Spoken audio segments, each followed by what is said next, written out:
నమస్కారం. మహాశివరాత్రి ప్రత్యేకం ధర్మ సందేహాలు కార్యక్రమానికి స్వాగతం. శివుడు అనగానే ఆయన రూపం కంటే ముందుగా మనకు ఆయన లింగ రూపమే మదిలో స్ఫురిస్తుంది.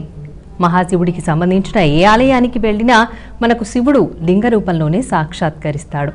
అయితే శివలింగాన్ని దర్శించడానికి వెళ్ళిన వారిలో చాలా రకాల సందేహాలు కనిపిస్తూ ఉంటాయి. ఆ సందేహాలన్నిటినీ నివృత్తి చేసే కార్యక్రమమే మన ధర్మ సందేహాలు కార్యక్రమం.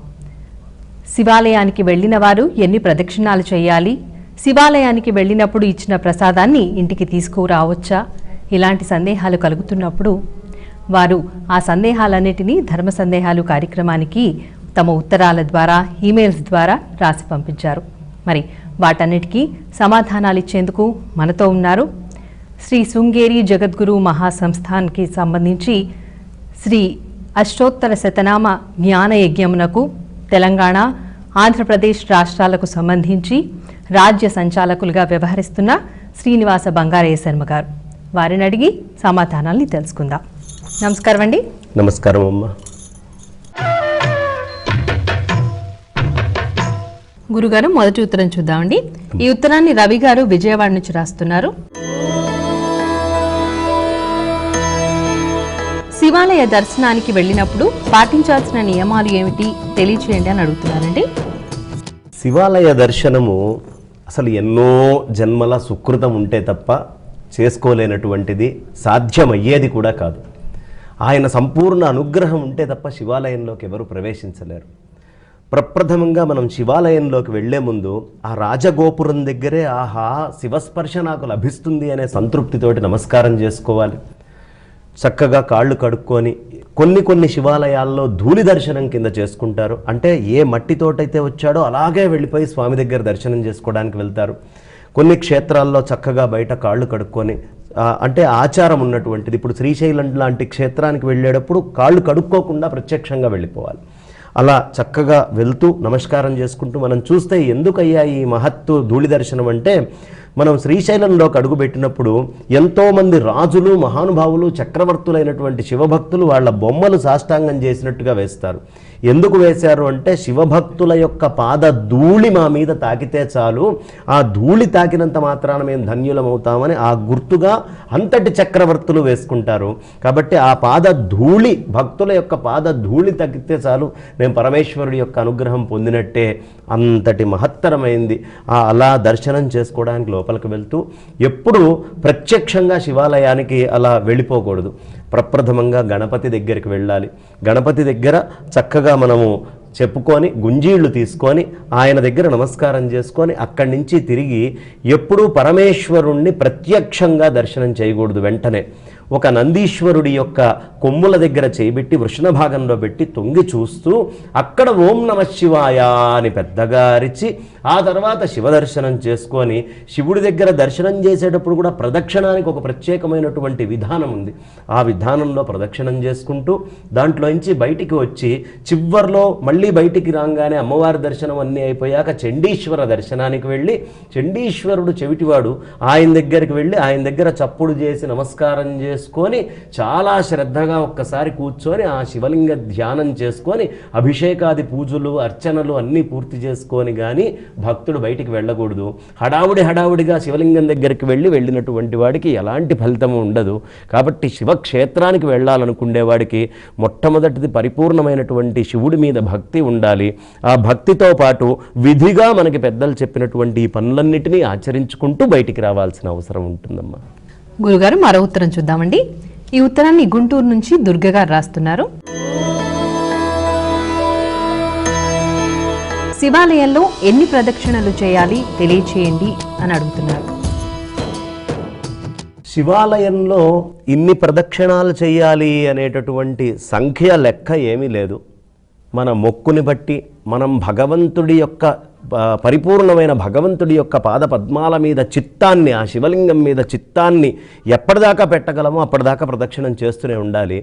అయితే ఒక్క ప్రదక్షిణము చేయటము ఉంది, అలాగే రకరకాల 9 ప్రదక్షిణాలు ఉన్నాయి, 108 ప్రదక్షిణాలు ఉన్నాయి. కొంతమంది ఇంకా ఆ పైన కూడా ప్రదక్షిణాలు చేసేటటువంటి భక్తులు ఉన్నారు. అయితే ఆ ప్రదక్షిణానికంటూ ఒక పద్ధతి, ఒక విధానము, ఇలా ప్రదక్షిణం చేయాలి, ఈ విధంగా ప్రదక్షిణం చేస్తే శ్రేష్టము. ఇప్పుడు మిగతా గుళ్ళల్లో లాగా ఈ శివాలయానికి వచ్చేటప్పటికి ప్రదక్షిణము ఉన్నట్టుండి ఇలా తిరుగుతూ చేయకూడదు. ఒక దగ్గర నుంచి అట్లా సోమసూత్రం దాకా వెళ్ళి మళ్ళీ తిరిగి వచ్చి అలా మళ్ళీ ధ్వజస్తంభం చుట్టూ తిరుగుతూ చేసేటటువంటి ప్రదక్షిణ విధానం శివాలయానికే ఉంటుంది. కానీ శివాలయము విష్ణు ఆలయము రెండూ కలిసి ఉంటే ఈ రెండిటికీ కలిపి పరిపూర్ణంగా చుట్టూ ప్రదక్షిణం చేయొచ్చు. దీని యొక్క ప్రత్యేకమైనటువంటి గుణం ఇది. కాబట్టి శివాలయానికి వెళ్ళినప్పుడు ప్రదక్షిణాలు చేయడానికి ఒక్క ప్రదక్షిణం నుంచి 3 ప్రదక్షిణం నుంచి 9 ప్రదక్షిణాల నుంచి అలా 108 ప్రదక్షిణాలు, ఆ పైన కూడా శక్తిని బట్టి ప్రదక్షిణం పరమేశ్వరుడి యందు చిత్తమ లయమయ్యేదాకా కూడా ప్రకృష్టమైనటువంటి ఆ దక్షిణం అలా తిరుగుతూ చేసుకుంటూ పోవాలి. ప్రదక్షిణం చేసి తీరాల్సిందే. గురుగారు, మరో ఉత్తరం చూద్దామండి. ఈ ఉత్తరాన్ని శివకుమార్ గారు బెంగళూరు నుండి రాస్తున్నారు. శివుణ్ణి నంది కొమ్ముల్లో నుంచి ఎందుకు చూస్తారు తెలియచేయండి అని అడుగుతున్నారు. ఈ నందీశ్వరుడు అనే ఆయన ధర్మానికి ప్రతీక. ఆ ధర్మము అనేది మనకు అందుకనే భాగవతంలో కూడా మనకి తీసుకున్నట్లయితే ఈ నంది ఏదైతే ఎద్దు ఉంటుందో దాన్ని ధర్మంగా చూపిస్తాడు, కలిపురుషుడు ధర్మాన్ని కొట్టుకుంటూ వెళ్తున్నట్టుగా చూపిస్తారు. కాబట్టి ఎవడికి ధర్మము మూలమవుతుందో, ఎవడు ధర్మంలో ఇంచి చూస్తాడో వాడికి మాత్రమే పరమేశ్వరుడు దర్శనమిస్తాడు అనే సంకేతం కోసం మనకి ఈ నంది అనేది అక్కడ ఉండడం జరుగుతుంది. ఇంకొక విశేషం ఏమిటంటే, నంది దగ్గరికి వెళ్ళినప్పుడు ఆయనకి నమస్కారం చేసుకొని 2 చేతులు ఇలా కొమ్ముల మీద పెట్టి కింద వృషణ భాగం ఉంటుంది, ఇంద్రియాలు ఉంటాయి, ఆ ఇంద్రియాలు పెట్టుకొని ఆయన చెవు దగ్గరికి వెళ్ళి ఓం నమః శివాయ అని పెద్దగా అరవాలి. అరిస్తే తప్ప పరమేశ్వరుడు అనుగ్రహించడు. దీనికి కారణం ఏమిటయ్యా అంటే, ఓ ప్రభువా, దేవుడా, భగవంతుడా, నేను ఒక పశువు లాంటి వాడిని, నా లోపల అహంకారము అన్నీ ఉన్నాయిగా, ఇంద్రియాలు ఉన్నాయి కదా. పశువు లాంటి నేను, మరి పశువుకు అహంకారం ఎక్కడ ఉంటుంది? ఈ జీవుడు పశువు. ఈ పశువు అనబడే పశుపతి ఎవరు? పరమేశ్వరుడు. ఈ పశువుకి అహంకారం ఎక్కడ ఉంటుంది అంటే కొమ్ముల్లో ఉంటుంది. అంటే అక్కడ ఏం సంకేతం ఇస్తున్నారంటే, నీ లోపల ఉన్నటువంటి అహంకారాన్ని అణుచుకో, వెనకాలన్నటువంటి ఇంద్రియాలని నిగ్రహణ చేసుకో, అప్పుడు ఓం నమః శివాయ అని తొంగి చూస్తే తప్ప పరమేశ్వరుడు కనిపించడయ్యా. పరమేశ్వరుడు కనిపించాలి అంటే అహంకారం చావాలి, ఇంద్రియాలన్నీ నిగ్రహణ చేసుకోవాలి. ఆ పరిపూర్ణమైనటువంటి పశుపతి దర్శనము, ఈ పశువు అంటే ఈ జీవుడే ఇవన్నీ చేస్తూ చెయ్యాలి తప్ప ఇంకొక విధంగా పరమేశ్వర దర్శనం మనకి కాదు అని చెప్పడానికి సంకేతంగా ప్రత్యేకంగా ఈ పశుపతి దగ్గరికి వెళ్ళినప్పుడు ఆ కొమ్ములు 2 అదిమి ఇంద్రియాలను పట్టుకొని ఆయన్ని చూశాక మాత్రమే గుళ్ళోకి అడుగు పెట్టాలి. అందుకోసమే ఈ దర్శనం అంతా చెప్పబడ్డది. మరో ఉత్తరం చూద్దామండి. ఈ ఉత్తరాన్ని అనిల్ గారు సిద్దిపేట నుండి రాస్తున్నారు. ఆలయాల్లో శివుడు సగుణాకారం కంటే లింగ రూపంలోనే ఎందుకు దర్శనమిస్తాడు తెలియచేయండి అని అడుగుతున్నారు. ఆయన ఒకానొక సమయంలో వెళ్తున్నప్పుడు ఋషిపత్నులు ఆయన వెనకాల పడుతున్నారు. ఆ వెళ్ళేటటువంటి వాడు ఈ మహానుభావుడని తెలియక ఆయన నపుంసకుడు కావాలి అని ఋషులు శపించడం జరిగింది. ఆ శాపం అక్కడ పెడితే తర్వాత ఒక సమయంలో బ్రహ్మదేవుడు 5 ముఖాలతోటి చాలా అద్భుతంగా తయారై ఈ సృష్టి అంతా నేనే చేస్తున్నాను అనే అహంకారంతో విష్ణుమూర్తి దగ్గరికి వెళ్ళాడు. వెళ్ళినప్పుడు విష్ణుమూర్తి ఆయన్ని పట్టించుకోకుండా దాసదాసీ జనాలు చేసేటటువంటి సేవలలో మునిగి అలా ఉన్నారు. సృష్టిని చేసినంతటి వాణ్ణి, నా అంతటి వాణ్ణి నేనొస్తే నన్ను పట్టించుకోకుండా నిర్లక్ష్యానికి చేస్తారా? అధికుణ్ణి పట్టించుకోని వాడు ఎప్పుడైనా కూడా అల్పుడే అని వాదనకి దిగాడు. అప్పుడు ఆయనకి కోపం వచ్చింది. ఆ మాట అనేటప్పటికి విష్ణుమూర్తి వారికి, ఓరి, నా నాభిలోంచి ఉద్భవించి నా నాభిలోంచి బయటకు వచ్చినటువంటి నీకు ఇంత అహంకారం, అహంభావం పెరిగిందా? నీ ఉద్భవానికి మూలమే నేనే అధికుణ్ణి అని విష్ణుమూర్తి వారు అన్నారు. ఈ ఎవరు అధికులు అని ఇరువురు కొట్టుకుంటున్న సమయంలో అక్కడ వాళ్ళకి ఏమీ అర్థం కాక దూషణ భూషణాలు చేసుకుంటూ మొత్తం అన్ని చోట్ల అన్ని వర్గాల్లో ఋషిగణాల్లో మునిగణాల్లో మేమెక్కువ అని చెప్పుకుండే సమయంలో అప్పుడు పరమేశ్వరుడు వీళ్ళకి తెలియపరచాలి అని అక్కడ వచ్చినటువంటి శాపాన్ని వినియోగించుకొని ఒక దివ్యమైన జ్యోతిర్లింగ స్వరూపంగా ఒక్కసారి వాళ్ళ ముందు రావటం జరిగింది. ఇదేమిటబ్బా ఇంత తేజస్సు వచ్చింది అని వాళ్ళిరువురికి అర్థం కాక ఆ తేజస్సు అంతము ఆది కనిపించలేదు. కనిపించకపోయేటప్పటికీ బ్రహ్మదేవుడితోటి విష్ణుమూర్తి వారు అన్నారు, సరే దీని యొక్క ఒక భాగం నువ్వు చూడు, ఏదైతే ఆది భాగము నేను చూస్తాను, అంత్య భాగం నువ్వు చూసిరాపో అని చెప్పి మనిద్దరిలో ఎవరు చూస్తే వాళ్ళు అధికులు అని నిర్ణయించుకున్నారు. చక్కగా శ్వేతవరాహ రూపం ధరించి అక్కడ విష్ణుమూర్తి వారు భూమి లోపలికి వెళ్ళిపోయారు. ఇక్కడ ఈయన చక్కగా పైకి వెళ్తూ పైన ఎంతైనా చూద్దాం కదా అని వెళ్తే ఇరువురికి ఎంత వెళ్ళినా అంతు పట్టలేదు. ఆ అంతు పట్టకపోయేటప్పటికీ విష్ణుమూర్తి వారు అలసిపోయి తిరిగి వచ్చి కూర్చున్నారు. కానీ బ్రహ్మకి ఆయన యొక్క అహంకారం తగ్గడం ఇష్టం లేక ఆయన ఏం చేశాడు, మధ్యలో ఒక కేతకి పుష్పం, ఏదైతే మనకి మొగలి పువ్వు అంటామో ఆ పుష్పం అక్కడికి వచ్చేటప్పటికి, నువ్వు నాకు ఒక సహాయం చెయ్యాలి, కింద విష్ణుమూర్తి దగ్గరికి నేను వెళ్తాను, నాకైతే నేను కనుక్కోలేకపోయాను దీని మూలము, అయినప్పటికీ నేను ఆయన దగ్గర చూశాను అని చెప్తాను, నువ్వు కూడా ఒప్పుకో అని చెప్తే సరే అంటే ఇద్దరూ కలిసి వచ్చారు. విష్ణుమూర్తి దగ్గర నేను చూశాను అని చెప్పాడు, అయితే నువ్వే అధికుడివి అని విష్ణుమూర్తి వారు అసలు ఎటువంటి వేరే అభిప్రాయం లేకుండా సత్యాన్ని మాట్లాడాడు. అందుకనే మనకి సత్యనారాయణ వ్రతము అనేది మొదలవడానికి కారణము సత్యాన్ని అక్కడ ఆయన చెప్పడం వల్లే ఆ సత్యనారాయణ పూజ జరుగుతుంది. ఈయన అహంకారంతో తప్పు చేశాడు కాబట్టి అప్పుడు పరమేశ్వరుడు ప్రత్యక్షమై ఎంత పొరపాటు చేశావు అని ఒక శిరస్సుని ఖండించేశాడు. నీకు పూజలు ఉండకుండా ఉండుగాక అనేటటువంటి విషయాన్ని అక్కడ తెలియపరచడం జరిగింది. అక్కడ పూజలు బ్రహ్మదేవుడికి లేకపోవడానికి కూడా ఇదే కారణం. భూమి మీద ఆ కేతకీ పుష్పానికి ఎప్పుడూ మొగలి పువ్వును పెట్టి పరమేశ్వరుడికి పూజ చేయకూడదు. ఇదే ఈ శివరాత్రి యొక్క మాహాత్మ్యము. అందుకని శివలింగంగా భావించి మనం పూజ చేస్తాము. ఆ లింగము యొక్క ఆద్యంతాలు ఎవరికీ తెలియదు. ఇంకొక మర్మం ఏమిటి ఇందులో అంటే, ఈ బ్రహ్మాండం అంతా కూడా అండము అనే పాదం వాడడంతో లింగంగా ఉంది కదా, మరి ఈ బ్రహ్మాండం అంతా కూడా పంచభూతాలతో నిండి ఉన్నాయి. ఇంత బ్రహ్మాండం అంతా నిండి ఉన్నటువంటి ఆ పరమేశ్వరుణ్ణి మనం కొలవడం కష్టం.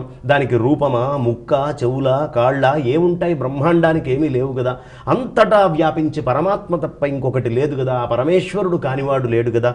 కాబట్టి ఆ సర్వవ్యాపకమైన బ్రహ్మాండాన్ని పిండాండముగా ఒక లింగం కింద మార్చుకొని అక్కడ పెట్టుకుంటారు. ఈ సమస్తమైనటువంటి వాయువులకి గుర్తుగా, ఈ సమస్తమైన ఆకాశానికి గుర్తుగా, సమస్తమైన జలాలకి గుర్తుగా, సమస్తమైనటువంటి ఆ అద్భుతమైన పంచభూతాలకి గుర్తుగా, భూమికి గుర్తుగా, వాయువుకి గుర్తుగా మనం అక్కడ పూజ చేసుకుంటాం. ఎలా చేస్తాము అంటే చక్కటి శబ్దాలతోటి నమస్తేస్తు భగవన్ విశ్వేశ్వరాయ మహాదేవాయ త్రయంబకాయ త్రిపురాంతకాయ త్రికాగ్నికాలాయ కాలాగ్ని రుద్రాయ నీలకంఠాయ మృత్యుంజయాయ సర్వేశ్వరాయ సదాశివాయ శ్రీమన్మహాదేవాయ నమః అనే మంత్రము మనం చెప్పి అభిషేకం చేస్తాం. ఈ మంత్రం అంతా శబ్దానికి గుర్తు, ఆకాశానికి గుర్తు. అంటే ఆకాశ స్వరూపమైన పరమేశ్వరుడికి శబ్దం గుర్తు కాబట్టి మంత్రము శబ్దము. ఆ తర్వాత ఆకాశాద్ వాయు, వాయువు ఏం చేస్తాం, చక్కటి సుగంధ ద్రవ్యాలన్నీ తీసుకొచ్చి స్వామివారికి మనం అభిషేకం చేస్తాం. అది మొత్తం వాయువులో వ్యాప్తి చెందుతుంది. సమస్తమైన వాయువుల్ని కొలవలేం కాబట్టి ఓ చిన్న శివలింగానికి చేసినంత మాత్రానే భూమి మీద ఉన్న వాయువులన్నిటికీ చేసినటువంటి పుణ్యం మనకు వస్తుంది. ఆ తర్వాత అగ్నికి గుర్తేమిటి, ఆజ్యం తీసుకొచ్చి పోస్తాం, నెయ్యి. ఆ నెయ్యి ఆ స్వామి యొక్క అగ్ని స్వరూపానికి గుర్తు. సమస్తమైన అగ్నులని ఈ నెయ్యి దాంట్లో వేయటం వల్ల, స్వామికి అభిషేకం చేయటం వల్ల అగ్నుల్ని కొలిచిన వాళ్ళం అవుతున్నాం. ఆ తర్వాత జలాలు ఎలా అయినా తీసుకొచ్చి రకరకాలైన ఫలరసాలతో అన్నిటితోటి కూడా మనం చేయటం జరుగుతుంది. ఇక చివరికి భస్మము తీసుకొచ్చి అభిషేకం చేస్తాం. భస్మమే కాకుండా మిగతా భూమిలో ఉండే గంధ పదార్థాలన్నీ తీసుకొచ్చి కూడా మనం చేయటం జరుగుతుంది. ఇదంతా భూతత్వానికి గుర్తు. బ్రహ్మాండాన్ని మొత్తాన్ని పూజ చేయాలి అనుకునే వాడికి ఏమిటయ్యా దారి అంటే చిన్న పిండాండమైనటువంటి శివలింగమే. అందుకనే ఒక నాసిక, ఇతరమైనటువంటి భాగాలు ఏవీ లేకుండా ఆ పార్వతీ పరమేశ్వరుల యొక్క పానువట్టము శివలింగము కనిపిస్తే ఈ మొత్తం బ్రహ్మాండానికి, శక్తికి, ఆ పరమాత్మకి రెండిటికి కలిపి పూజ చేసినటువంటి పుణ్యం వస్తుంది. కాబట్టే శివలింగానికి మనందరినీ పూజ చేయమని చాలా ప్రత్యేకంగా మనకి తెలియపరుస్తారు. అందుకనే శివలింగానికి పూజ చేస్తే బ్రహ్మాండానికి పూజ చేసినటువంటి ఫలితం మనకి లభిస్తుంది. ఇది ఇంకా ఏ దేవుడికి లేదు, ఒక్క పరమేశ్వరుడికే ఆ సర్వవ్యాపకమైన బ్రహ్మాండానికి చిహ్నంగా శివలింగం ఉంది. మరో ఉత్తరం చూద్దామండి. ఈ ఉత్తరం విజయ గారు విశాఖపట్నం నుంచి రాస్తున్నారు. చాలా ఆలయాల్లో శివలింగాన్ని తాకనిస్తారు, ఎందుకు అని అడుగుతున్నారు. ఈ శివలింగము మొత్తం బ్రహ్మాండానికి గుర్తు అని మనం చెప్పుకున్నాం కదా. ఈ శివలింగాలలో కూడా చరలింగ ప్రతిష్టలు, స్థిరలింగ ప్రతిష్టలు, వాయుర్లింగ ప్రతిష్టలు అని రకరకాల ప్రతిష్టలు ఉన్నాయి. జ్యోతిర్లింగాల్లో కూడా కొంత మహత్తు. వీటన్నిటికీ ఏమవుతుందంటే ఈ వాయుర్లింగ ప్రతిష్టాలుగా ఉన్నటువంటి వాటికి ఎవరైనా వెళ్ళి ముట్టుకొని చక్కగా పూజలు చేయొచ్చు.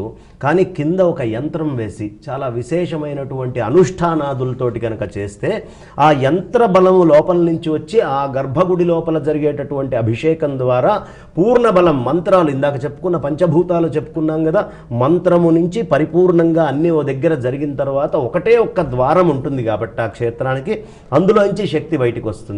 శక్తి కావాలనుకునేవాడు లోపలికి అన్ని సందర్భాల్లో వెళ్ళకూడదు.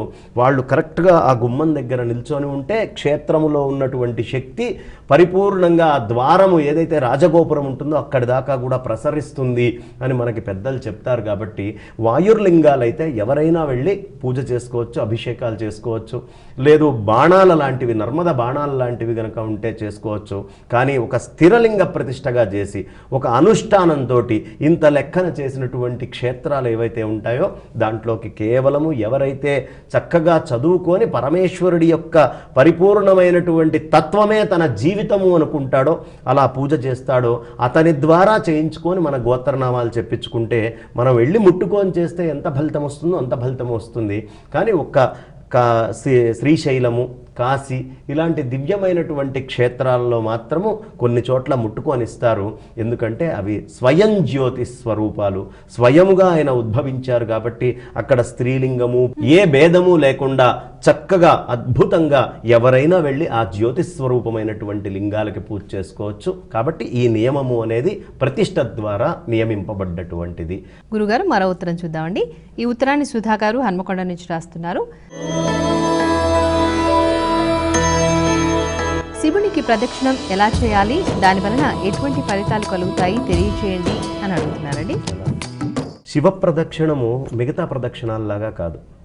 ఎందుకయ్యా అంటే మనం చక్కగా అంబాస్వరూపంగా పానుమట్టాన్ని, సర్వలింగాల యొక్క సమన్వయంగా పైన ఉండేటటువంటి మొత్తం బ్రహ్మాండానికి, చిన్మయానికి గుర్తుగా శివలింగాన్ని పెట్టుకుంటాం. చిన్మయుడు అంతటా నిండినవాడు ఆయన, అంబామయంగా కింద పానుమట్టం. ఈ రెండిటికి అభిషేకం జరుగుతున్నప్పుడు ఈ మీద నుంచి వచ్చేటటువంటి జలాలు ఆ పక్క నుంచి పారుతాయి. అభిషేక ప్రియుడు శివుడు. ఎలా అయితే విష్ణుమూర్తి నిర్మాల్యాలను తొక్కకూడదో అలా శివుడి అభిషేక జలాన్ని కూడా తొక్కకూడదు.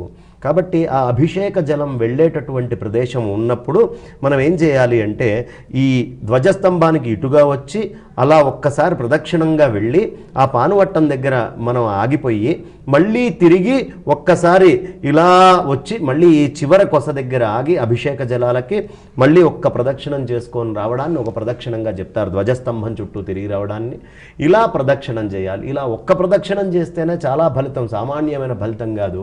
దీనికి మనకి పురాణాల్లో చాలా విశేషంగా చెప్పబడ్డది. శివ ప్రదక్షిణం చేస్తే ఏమొస్తుంది అంటే ఒకానొక సందర్భంలో ఒక క్షేత్రంలో పైన 2 రామచిలకలు ఉండేవి. ఆ 2 రామచిలకలు చక్కగా ఇలా ప్రదక్షిణం పదంగా బయటికి వెళ్ళిపోతూ ఉండేవి. ఉదయాన్నే మళ్ళీ వచ్చి ఇంకొక ప్రదక్షిణ పదంగా గూట్లో దూరి కూర్చుంటూ ఉండేవి. ఇలా రోజు కేవలం వాటి ఆహారం కోసం అవి వెళ్ళేవి. ఇది శివ ప్రదక్షిణం అని కానీ ఏది వాటికి తెలియదు. అలా చేస్తూ చేస్తూ జీవితాంతమయ్యాక ప్రతి ప్రాణికి ఏదో ఒకనాడు మరణం తప్పదు కదా. అలా ఈ 2 రామచిలకలు కూడా వాటి యొక్క దేహాన్ని, తనువుల్ని చాలించడం జరిగింది. ఆ చాలించిన తర్వాత ఉత్తర జన్మలో వాటికి వచ్చినటువంటి జన్మ ఏమిటంటే అగస్త్యుడు లోపాముద్రగా జన్మించారు. తెలియకుండా ఒక రామచిలకగా ప్రదక్షిణం చేస్తేనే 7 సముద్రాలని అవపోసన బట్టి తాగినటువంటి ఆయన పరమేశ్వర తత్వాన్ని, పరమాత్మ తత్వాన్ని పరిపూర్ణంగా వ్యాప్తి చేసినటువంటి లోపాముద్రాదేవి జన్మలు వస్తే ఇక తెలిసి శివ ప్రదక్షిణం చేసిన వాడి యొక్క ఫలితం ఏం చెప్పగలం. కాబట్టి శివ ప్రదక్షిణము అనేది ఒక్క భక్తి మన చిత్తంలో ఉంటే చాలు, ఇంకేమీ అక్కర్లేదు. అలా భక్తిగా ఒక ప్రదక్షిణం చేసి నమస్కారం చేసుకొని వెళ్తే శివ ప్రదక్షిణానికి ఇంత ఫలితం వస్తుంది అని బ్రహ్మదేవుడు కూడా చెప్పలేడు. గురుగారు, మరో ఉత్తరం చూద్దామండి. ఈ ఉత్తరాన్ని విజయ గారు విజయవాడ నుంచి రాస్తున్నారు. శివాలయ ప్రసాదాన్ని ఇంటికి తీసుకురాకూడదు అంటారు, నిజమేనా? అలాగే శివాలయంలో దర్శనమిచ్చే చండికేశ్వరుడు ఎవరు? శివద్రవ్యము ఎప్పుడూ ఇంటికి తీసుకెళ్ళకూడదు అనేది ఓ సామెత మనకి మొదటి నుంచి కూడా చెప్పబడ్డటువంటిది. మనం శివాలయానికి వెళ్ళినప్పుడు చక్కగా అర్చన చేస్తాం, ఆ ప్రసాదము అది అంతా ఇవ్వబడుతుంది. ఒక కొబ్బరి చిప్ప లాంటివి తీసుకెళ్ళచ్చు. ఎలా తీసుకెళ్ళాలి అవి కూడా అంటే, మనం ఒక బిల్వపత్రాన్ని తీసుకొని వెళ్ళి నందీశ్వరుడి దగ్గర పెట్టి, మిగతా ప్రసాదాలు ఏవైనా ఉంటే తినగలిగినంత అక్కడ తిని, మిగతావి నందీశ్వరుడి దగ్గర మిగతా వాళ్ళకి పంచడము ఇత్యాదులు చేసి అక్కడ పెట్టి కొబ్బరి చిప్పలు లాంటివి మాత్రం ఇంటికి తీసుకెళ్ళచ్చు. ఎందుకు ఇది చెయ్యాలి అంటే, అక్కడ ఆయనకు ఒక ప్రతిజ్ఞ ఉంది, శివ నిర్మాల్యం ఆహారం శివాజ్ఞయా కర్తవ్యం అని నందీశ్వరుడు చెప్తాడు. శివుడి యొక్క నిర్మాల్యమే ఆయనకు ఆహారమట, శివుడి ఆజ్ఞ ఆయన కర్తవ్యం. ప్రతి పశువుకి అదే కదమ్మా, మనకైనా ఎవరికైనా శివుడి యొక్క నిర్మాల్యాన్నే ఆహారంగా మనం తీసుకోవాలి. కాబట్టి నిత్యము శివుడికి నివేదన చేసి తీరాలి. ఈ నిర్మాల్యంలో భాగాన్ని తీసుకెళ్ళి ఆయనకు పెట్టి మనం తినగలిగినంత తిని కొబ్బరి చిప్ప లాంటిది మాత్రం ఇంటికి తీసుకెళ్ళచ్చు. మిగతా శివద్రవ్యము ఏది హరించడానికి వీల్లేదు, తీసుకెళ్ళడానికి వీల్లేదు. కాబట్టి శివద్రవ్యము సాధ్యమైనంత మటుకు ఒక కొబ్బరి చిప్పల రూపంలోనో అలా ప్రసాదంగా కానీ వండినవి తీసుకొని వెళ్ళకూడదు. ఒకటి. రెండో విషయము, మనము చక్కగా చండీశ్వరుడి గురించి అడిగారు. చండీశ్వరుడి యొక్క ప్రత్యేకత ఏమిటి అంటే, చండీశ్వర నాయనారని ఒక నాయనారు ఆయనకి అసలు చెవులు వినపడవు. ఆయన చాలా మహత్తరమైనటువంటి గోసేవ గురించి కానీ, లేదు గోవుల్ని ఎలా ఆరాధన చేయాలని కానీ, గోక్షీరాలతోటి మృత్తికగా లింగాలు చేసుకొని పరమేశ్వరుణ్ణి అర్చించటం, తన కన్న తండ్రి ఉన్నాడని కూడా తెలియకుండా ఒక శివలింగం మీద కాలు వేస్తే ఆయన తండ్రి కాలునే ఛేదన చేశాడు. ఆయనకి ఇంకేమీ కనిపించేది కాదు, పరమేశ్వరుడు తప్ప ఇంకొకటి లేకుండా జీవించినటువంటి ఆయనకి పరమేశ్వరుడు వరం ఇచ్చాడు. ఏమిటయ్యా అంటే, ఎవరు నా క్షేత్రంలోకి వస్తారో వాళ్ళు నీ దగ్గరకు వచ్చి నిన్ను చూసి దర్శనం చేసి నమస్కారం చేసుకుంటే తప్ప నన్ను దర్శించినటువంటి ఫలం వాళ్ళకి రాదు అని స్పష్టంగా ఆయనకి వరం ఇవ్వడం జరిగింది. చండీశ్వరుణ్ణి ఆ ప్రమథ గణాల్లో చేర్చుకున్నాడు ఆయన నాయనారుగా. ఆ చేర్చుకున్నారు. అందుకనే మనకి మహాలింగార్చన ఇవన్నీ చేసినప్పుడు అంతఃచండీశ్వరుడు, బహిశ్చండీశ్వరుడు అని అలా రకరకాలుగా చెప్పబడుతుంది ఆ చండీశ్వర వైభవం కూడా. ఆ క్షేత్రం అట్లా బయటికి వెళ్ళి చండీశ్వరుణ్ణి దర్శనం చేసుకుంటారు. చెవిటివాడు కాబట్టి చిటికెలు వేయటము, చప్పట్లు కొట్టడం చేస్తారు. ఒక్కసారి ఆ చండీశ్వరుడు నన్ను చూస్తే చాలు కదా, పరమేశ్వరుడు నన్ను అనుగ్రహిస్తాడు అని. కానీ ఆయన తపస్సులో ఇలా ముద్ర వేసుకొని కూర్చుంటాడు. ఒక్కసారి ఎప్పుడైనా తెరవకపోతాడా నా జీవితంలో నేను కొడితే? ఒక్కసారి ఆయన చూస్తే వాడు కైలాసంలో ప్రమథగణాల్లోకి వెళ్ళిపోయినట్టే. కాబట్టి ఆ చండీశ్వరుణ్ణి చూడకపోతే పరమేశ్వరుణ్ణి అర్చించినటువంటి ఫలితం మనకి ఎన్నడూ కలదు. కాబట్టి గుడికి వెళ్తే ఖచ్చితంగా చండీశ్వరుడి దగ్గరికి వెళ్ళాలి, ఆయన దగ్గర నమస్కారం చేసుకోవాలి, ఏదో ఒక పదార్థం అక్కడ పెట్టాలి, బయటికి రావాలి. అప్పుడే శివదర్శన యొక్క సంపూర్ణమైన ఫలితం మనకి లభిస్తుంది. గురుగారు, ఈనాటి ధర్మ సందేహాలు కార్యక్రమంలో ప్రేక్షకులు అడిగిన అన్ని ప్రశ్నలకి శాస్త్రీయపరమైన చక్కటి సమాధానాలు ఇచ్చారండి. ధన్యవాదాలు. నమస్కారం అమ్మా.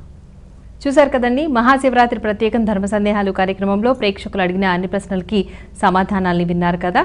రేపటి ధర్మ సందేహాలు కార్యక్రమంలో మళ్ళీ కలుద్దాం. అంతవరకు సెలవు. నమస్కారం.